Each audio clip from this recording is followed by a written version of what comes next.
Hello, and welcome to the EcoSend podcast, a weekly podcast on becoming a climate conscious business. Every week, we'll be interviewing founders, marketers, and leaders who are championing the climate. The podcast is hosted by myself, James Gill, co-founder and CEO of Go Squared, and the makers of EcoSend. If you run a business or are responsible for growing one, and you want to have a positive impact on the environment, then listen on. Every episode, our goal is for you to learn something and be inspired to take some action. Every single one of us making small changes and some large changes will add up. We're all in this together. So let's get on with the show. Thanks so much for listening. Now let's meet today's guest.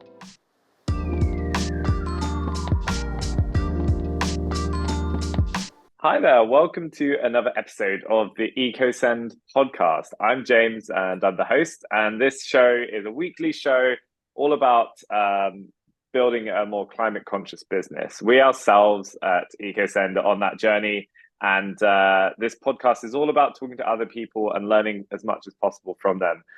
Each show is about half an hour, and hopefully in that half hour you'll be educated, inspired, and maybe even a bit entertained. And so hopefully you'll enjoy today's show. And today I am joined by Sylwia. And Sylwia is a sustainability advisor and Sylwia is a sustainability advisor and account executive at a startup called EIVEE, where she helps businesses across the Nordics map their carbon emissions and report on their footprint. So I'm very excited to be speaking to Sylwia today. She has over 10 years of international sales and marketing experience under her belt. However, she spent the majority of it in the business aviation industry. So not the most climate friendly industry ever. I'm sure we'll get onto that. And working at startups as well as some Fortune 100 companies. And now she has decided to move into the world of sustainability. So I'm keen to talk to you all about this. Sylwia, how are you doing today? Welcome to the show. Thank you for being here. Thank you so much, James, for this introduction. I'm so excited to speak to you today about that journey and about sustainability. It's something that's very close to my heart, and really, really happy to be here. Awesome. Thank you so much. Yeah, I feel like this is the first time I've spoken to someone in the aviation industry on the podcast, or who has been in the aviation industry, as far as I know. So I'm very keen to hear more about this. How did you go from that world, which I think all of us, anyone listening, would think, gosh, that's one of the problems in the world, or when it comes to climate, to now in a world where you're trying to do something about the world of sustainability and climate? I'm keen to hear. Tell us all about that journey. It'd be great to hear. Yeah, sure. So not your usual sustainability career path, I suppose. I actually started working in business aviation a little bit by accident. I was looking for an internship at a time, and it was a small company based here in Denmark, in Copenhagen, and I just decided to apply. Little did I know, at that time, it was very, very cool and, exciting company that was dealing with private jet operators or private jet owners, people, probably the 1% wealthiest people in the world. And I was working in the marketing capacity at that time. And then over time, we've been acquired by a Fortune 100, which was really exciting. And in general, it was, a great career as a 20-something-year-old. You're traveling the world, you are meeting great people, you're working with great technologies, you're growing professionally. So it was an amazing time, amazing 8 years of my career. However, it does sound pretty cool. I mean, it sounds like the true Instagram lifestyle from what I'm hearing. Yeah. Maybe I'm also making it sound better than it at times. It was not all, unicorns and rainbows, but it was really great from that perspective. But at some point, and I think 2020 was the year for me to really reflect. And it's not like I was not reflecting on that prior to 2020, but I think we all had more time to just really ponder about, what are we doing? And specifically in my case, I had a great life. I was living in New York City. I was doing well, and I had, a bright future in front of me in that industry. However, looking at everything that has been happening at that time, the earth being literally on fire, with all the wild fires in California, Australia, the Amazon, and all the news regarding climate change was just so nerve-wracking and just really alarming. And it made me really question, like, what am I doing? Why am I spending my energy in something that, maybe is not necessarily our top priority, or shouldn't be our top priority, or at least not mine. And that's what really provoked the decision to just leave that behind and really start from scratch and shift my career to sustainability, trying to use my skills, what I learned in business aviation and software sales in that industry to sustainability, and try to add and contribute to that agenda. Wow. Yeah. So really doing a bit of a, I guess they'd call it a 180 in terms of Totally. climate, at least. Yeah. Yeah. So that Yeah. that must have been quite quite a daunting time then. So how did that look? Was so you just sort of thought, stepping away from the private jets, no more. Now Yeah. I'm gonna get into the world of sustainability. But did you have any thoughts on particularly where you wanted to get involved? Because I guess one of the challenges is there's so many places you could get involved and so many factors and problems to solve. Oh, How absolutely. did how did you think about that? It took me a while. So Yeah. from, leaving my job in New York, and then, I actually moved to southwest of France for a couple of Oh months wow. Mm. together with my husband to just take a break and have some space to, first of all, rest after, quite a stressful couple of years, and then have some time to reflect on what I want to do next. So I also, another passion of mine is yoga and meditation. So that was a very intense time for me to meditate every day. I did my yoga teacher training as well, so I'm a certified yoga teacher. But also what it provided me with was just more clarity in terms of where I want to go. And as you said, there's just so many problems to solve. And it coincided with us moving back to Denmark at that time.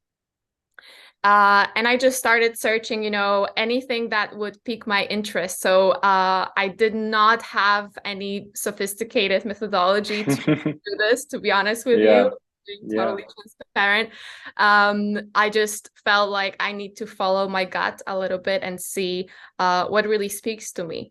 And that's what happened. I just got in touch with some startups and founders that were doing really cool things in sustainability space, and I just tried tried to help there. I did a bit of consulting as well, and it's really a humbling experience, because when you change from an industry where you are you're pretty settled, things Yeah. of smooth sailing in a way. Of course there are always Yeah. challenges and obstacles, but it is starting from scratch. So I'm not gonna Yeah. lie, it was not easy. It's very humbling, and it's still to this day sometimes I'm shouldn't, it's like taking the easy way forward versus the difficult way forward. And I feel like I'm definitely, I'm happy that I'm doing the right thing, and I can look in the mirror every day and say, well, at least I'm doing what I believe I'm supposed to be doing. Yeah, There are that's a lot worth of a lot. that. Yeah, Yeah. yeah. Looking in the mirror and hating what you're doing every day is probably not a great setup for life for anyone. Nobody is. No. No. Yeah, yeah. That's absolutely fascinating and such a brave sort of step to take. Yeah, to basically go back to be sort of what you would call an expert and really senior in an industry to then go and reset and go back to the beginner takes a lot of a lot of courage. So that is it's quite inspiring already to hear that. And would you say that so you mentioned that coincided with moving to Denmark, right? Was that Yes. would you say in Denmark then that was a bigger sort of narrative there around sustainability and climate than, I guess, in contrast to when you were back over in New York? Did you find this sort of attitudes were like dependent on the region where you were, and also south of France as well? Like, did you find there was a difference when in those different areas you were in the world? I think the Nordics in general are very much ahead and very progressive when it comes Hmm. to sustainability. And Mm, Copenhagen specifically is a big hub for any sustainability and climate tech sure. startups. And I wanted to work in a startup space as well, because I felt like I used to work at a small company, and then I went Mm. into the corporate world, which I honestly really liked. I loved working in that corporation, but I felt like it just felt right to go the startup way again, and to look into those opportunities, because there's just so many fascinating companies and startups dealing with real problems. And I feel like the Nordics are definitely very much ahead of the game in certain aspects. Having that said, I think New York and, well, I think globally, climate tech is by far, the most trending and growing industry and space. I think, if I'm not wrong, climate tech is one of the only or the very few industries in the startup world that venture capital has invested more last year than Mm, the trend is basically very positive because of the economical situation. Venture yeah, capital has been a bit tricky, but it's not the case for climate tech. So it's good to see that yeah. as well. Good to see that this is something that not only makes sense for the climate, for the planet, but it's becoming more of a also a financially sound career, and also direction to take, and there's more support Yeah. for initiatives like that. Very interesting to point that out, actually. Yeah, because I mean, yeah, the last sort of 6, 12 months in the world of, I'm not too plugged into the world of VC funding and then investment, but it's definitely been a tough time, and you only see it with the number of layoffs going on and Yeah. the challenges companies have with trying to raise money, and compared to those huge boom times a lot of people have gotten used to. And so yeah, to see climate tech not maybe either not suffering as much, or maybe even Yeah, actually, doing a yeah. different trajectory to the rest, that's very reassuring to hear, I think, for the planet at large, I guess. Yeah, yeah. That's right. Yes. So, so in terms of your journey now, and you're in Denmark, and you're now, I would say you're probably not a beginner anymore. You're now building up and becoming an expert in a new field. So, talk to me about where you ultimately have decided to build your career, and what you're up to. Yeah. Yeah. Super excited about what I'm doing now. Yeah. Um, I work, as you mentioned in the intro, as a sustainability advisor and account executive at a company called EIVEE, where we help customers, organizations, to map their carbon emissions all across their supply chain. And this is a really interesting task, because I was quite surprised, I have to say, how behind most organizations are when it comes to measuring their footprint. Because you hear about, ESG reporting, sustainability reports, you see them all over the place with like pictures of happy people and plants and I thought that, this was all under control, more or less. But then when I really got into it, I saw how many gaps and how many challenges there are in terms of mapping your carbon footprint, in terms of actually knowing what to report on, how to report on it. There is not a lot of, let's say, guidance or regulations per se. I mean, there are regulations coming, and there is a lot of progress when it comes to that. But to get to a quality carbon reporting, you need years to get to a decent level. So it's definitely an evolution. And most companies I speak to, and I speak to companies in the maritime industry, retail, manufacturing companies, industrial companies, and they need quite a bit of help with that still. I see. Yeah, and I can imagine the bigger the company, the more complexity there is, and I guess there's also just I know even as a smaller business, like the number of options and questions that one has are almost infinite. Like even if you have the right intentions, knowing where to start on this journey of figuring out what your carbon footprint is and what you can do about it, it's a pretty daunting task, and that's with someone or a business that has the right intentions. So at least I guess from your perspective, you're dealing with companies that are intending to do the right thing generally, or is it that they're being forced to by regulation, or how does that how does that play out? It's actually both. Yeah, Yeah, it's a mix, I would say. There are companies who are very, very futuristic in their thinking, yeah, and they want to do the right thing, even if they are not required to do so, just because they believe this is the right thing to do. yeah. But definitely, I think more and more companies realize that this is not only good for the planet, it's also good for business, Hmm. because it will become a metric. It is already a metric that companies are being evaluated upon when it comes to getting better financing, so-called green loans. You have to be able to demonstrate what your emissions are today, and also plan for your reductions. Um, Consumers are asking for this information more and more. We want to know what we are buying, where does it come from, why businesses make decisions to produce in certain countries that add to the carbon footprint.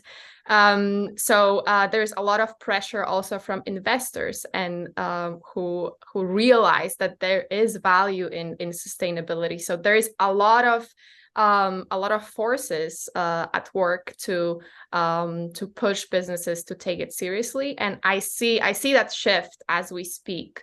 Hmm. Where a couple of months ago it was more of a conversation trying to convince people, well, you really need to start thinking about this, and now it's more, okay, we know we need this, how do we, right? So there is definitely Yeah, a progress there, which is great to see. But it's still it's still the beginning, I would say. sure, sure. And I yeah, go ahead. Yeah, no, I'm intrigued then as well. Like, are you mostly dealing with companies in the Nordics then, or is this a more global thing? Because I can imagine the attitudes for businesses vary wildly around the world. Hopefully, they're generally going in the right direction. But do you find yourself mostly dealing with do you deal with many companies outside of the Nordics, or is it mostly within? Yeah, it's mostly within the Nordics, and it Mm, was a very intentional decision for two reasons. One, as you mentioned, the Nordics tend to be quite ahead when it comes to their sustainability aspirations, and also awareness. That's number one. Number two, the way we work at EIVEE is really a combination of technology to help to automate some of your reporting, to mhm. take advantage of AI, and making sure that we actually help you save time and resources by mapping your carbon footprint. But we also are very, very strong in human expertise. So we don't rely exclusively on technology to map your baseline and map your reductions. We actually have a team of experts that work on every single case, and we have a project manager to manage all this. So it's a collaboration, it's a partnership between the customer and EIVEE. And for that reason, our expansion is very gradual, because we would rather do it right and do it with quality than opening it up to global clients. But I'm sure this is going to be the plan eventually. But first, we want to make sure that we keep our customers happy and we do it right, and we make sure that they avoid any risk, because the last thing do is to report the numbers that might be not quite accurate, and then the repercussions are obviously very, very severe. Yeah, for sure. It's great to hear. I'm fascinated then by, at a more practical level, how does it look? And like, do you have any examples of the types of businesses coming in, and how you even go about, everyone talks about measuring their carbon footprint, and whether that's as an individual or a business, but how do you do that? And how do you help a business go about doing that? And how do you get from having no idea to being confident in some sort of measurement? Yeah, very good question. So there are actually 3 different methods that you can address this challenge with, according to the Greenhouse Gas Protocol. The first method is maybe a little bit surprising, but it is based on companies' spend. Okay. So essentially, whatever you buy has a carbon footprint. So it's our job to help you identify what are the emissions of each purchase that you make as a company.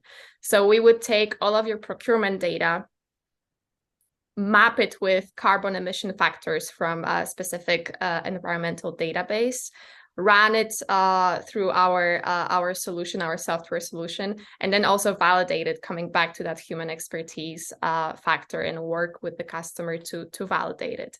Now,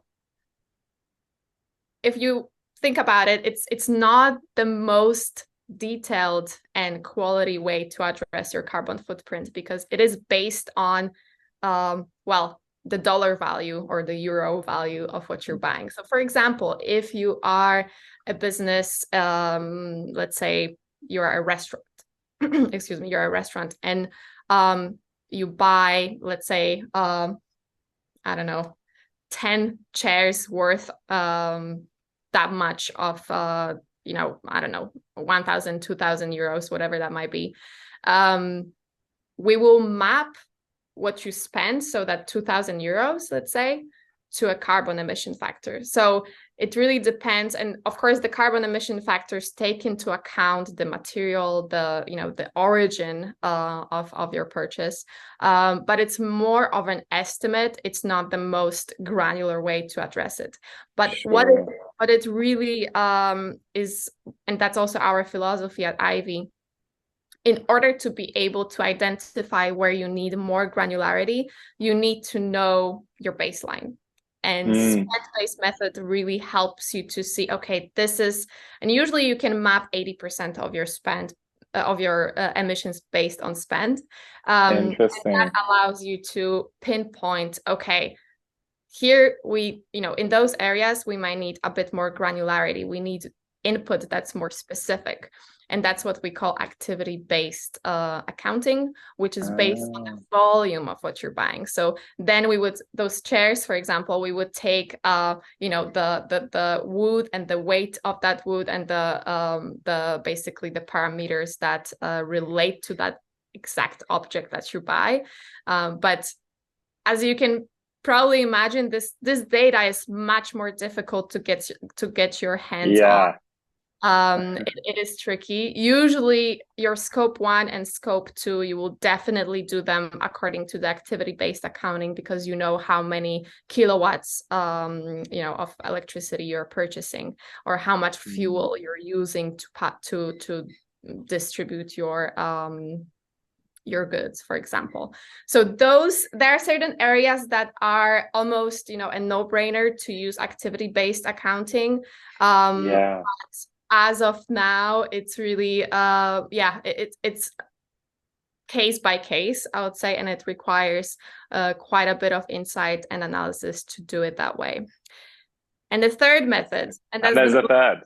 there is a third, and that's the most I would say accurate one, because it's basically, and I think that's most people assume, well, if I need to know what I'm buying and the carbon footprint of my purchases, I will just ask my suppliers. They should have that data. They should be able to tell me how much, you know, how much emissions is in that product that I'm buying from them.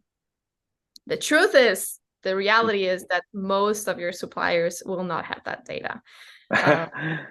They are simply not ready. They haven't done that exercise for the most part. It's very rare.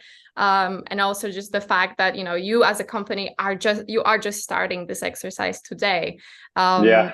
So it's very unlikely that you will have you know, a lot of the data provided by your suppliers. It's definitely, you know, it's a work in progress.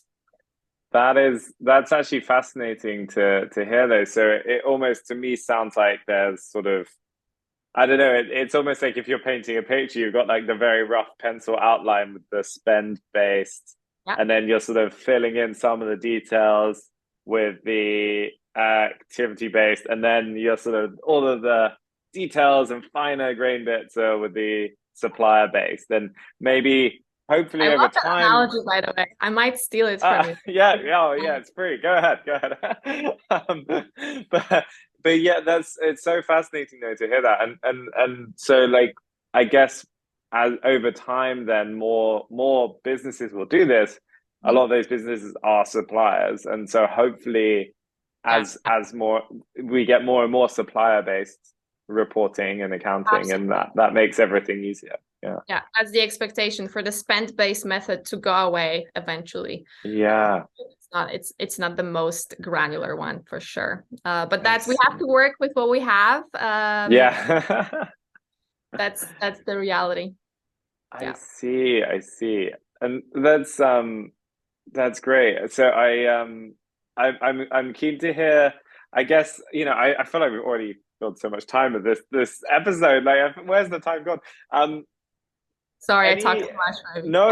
It's actually, we're just getting into some really fascinating stuff here. So I guess there's one question would be, where are businesses struggling the most at the moment? Like, out of all those steps on that journey, are there any particular pitfalls or areas where they're finding it toughest? Yeah, I think the first challenge we kind of covered with, you know, the data quality, or the challenge of just that data doesn't exist yet, right? So the quality data that you're looking for is still to be collected and provided. So that's definitely a challenge, and you have to find ways to map your emissions and come up with your planning, reduction initiatives based on the data that you do have today.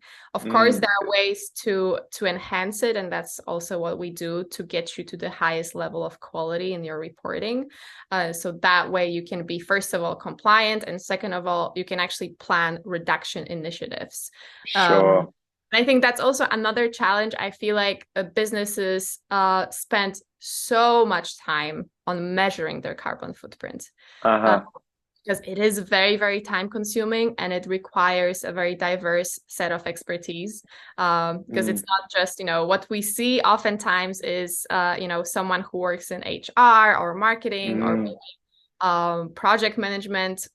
All of a sudden they get that responsibility to report on sustainability, and it is a big job. It's really not just plug and play. It's a lot of manual work today if you decide to do it on your own as a company. It's lots of time, very much sensitive to or error prone, so it's easy to make mistakes unintentionally. So I think businesses struggle with that notion of this being very time consuming. There is not a lot of awareness of what it actually takes to get to compliant reporting today. Right. Yeah. The data quality is very, very elusive. So it's not easy to get a hold of data that you require for compliant reporting. And speaking of compliance, that's also very very complicated to navigate different regulations. There is a new regulation coming from the EU called the Corporate Sustainability Directive, and it's going to require companies to report on scope 1, 2, and 3 starting 2024. So that's not long. yeah, especially if you think about, this can take easily a year to yeah. So it's really it's time to not even start thinking about it. It's time to take action on it and get your reporting ready. Yeah, I see that. Yeah, absolutely. Gosh, there are quite a few challenges, but it's all worth it ultimately to try. You got to figure out this stuff before you can really deliberately and confidently act on doing something about it. So yeah, it's I think, and I'm also an example of that. I think people who work in sustainability and who choose that career path, they are in this job because they want to make a difference. They want to impact. They want to actually show, look, we managed to reduce our emissions by 50%. Here's how we did it. Now we use renewable energy for all of our operations. We use sustainable fuel, whatever that might be, right? So this is all action, reductions, impact. Yeah.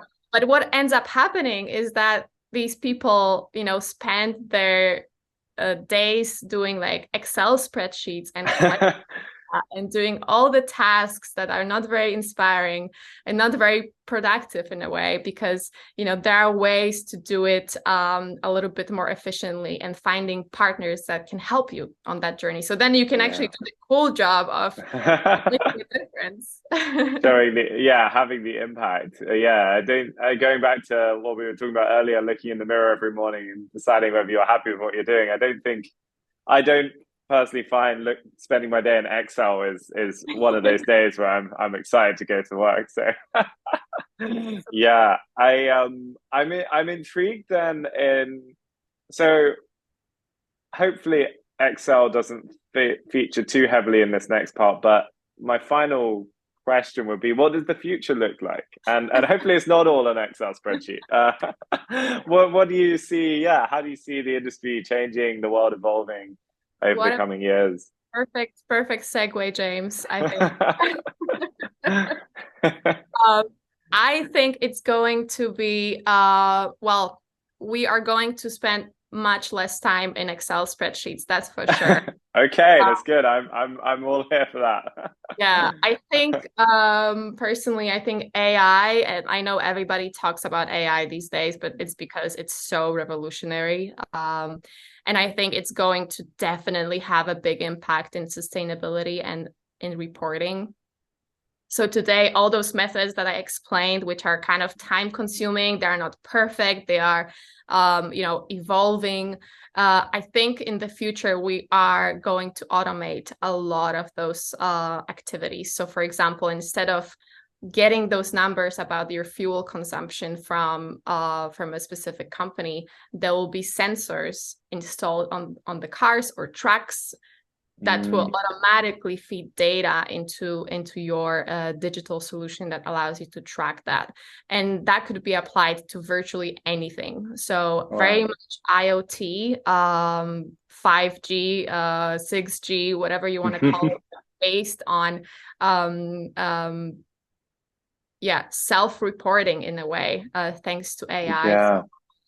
A lot of that time that's now very much admin is going to go away, and it is going to be automated. And I know it's great, but it's also a little bit scary to think about. But I do think that's where we are going. And having in mind the importance of sustainability for our sake, really. I think it's going to be, or reporting is going to be as important as financial reporting. And we are already seeing trends when it comes to that. I just saw a post about, new jobs being created in the ESG space that are very similar to the financial space. So like ESG controllers. So basically auditing your ESG practices and calculations and reporting. So definitely it's going to be, on par with financial reporting, if not even, more important in certain cases. Wow. Yeah. Wow. I feel like that's it's actually it's like looking into the future. It's actually quite fascinating to hear your thoughts on that and how things can change, and hopefully over time it makes it easier for businesses to ultimately do the right thing and to be very transparent about it. So yeah. If I may add one thing, because I wouldn't be myself please do. If I didn't add something about aviation, because I think bring it full circle. Yeah. I think the latest developments when it comes to sustainable aviation fuel are very, very exciting. So basically cutting your emissions by using, fuel that's made out of biomass or waste or oil, leftover oil. And this is happening already. It's just a question of price and supply. These are the challenges. But if we can, allow for more green travel and less guilt, I don't know about you, but I tend to feel guilty when I take a flight. So I'm trying to limit that as much as possible. But I really, really wish that, it's not going to be as much of an issue moving forward if we manage to make aviation a little bit greener. Also with electric propulsion vehicles and electrifying some of the at least local travel. I think transatlantic travel is still going to be a challenge to electrify. I don't think we have the technology, but the green fuel, sustainable fuel is something that really, really excites me, and I hope it's going to be a standard. Yeah, absolutely. What an exciting next few years it's going to be. Hopefully only a few years. We'll see how long it takes. But wow. Thank you so much, Sylwia. I think I feel incredibly inspired and motivated after this chat. I guess, did you have anywhere you would point people to? I believe, I guess if someone's looking to learn more about how to measure their carbon footprint, you would have one place to go, which would be EIVEE. Well, that's definitely my go-to, and I would definitely recommend checking out EIVEE and what we do, how we help companies with that. The name of the company is spelled a little bit in a interesting way. So it's EIVEE spelled as E like Echo, I like India, V as in Victor, and double E. So so it's just to make it more fun. I'm sure if someone wants to check it out, they will find a way. So it's EIVEE.io if you want to know. Great, and we'll link that in the show notes as well. So thank you, Sylwia. And if you want to connect with you, LinkedIn probably the best, and we'll pop that in the show notes too. Awesome. Well, thank you so much, Sylwia. It's been an absolute pleasure to have you on the show.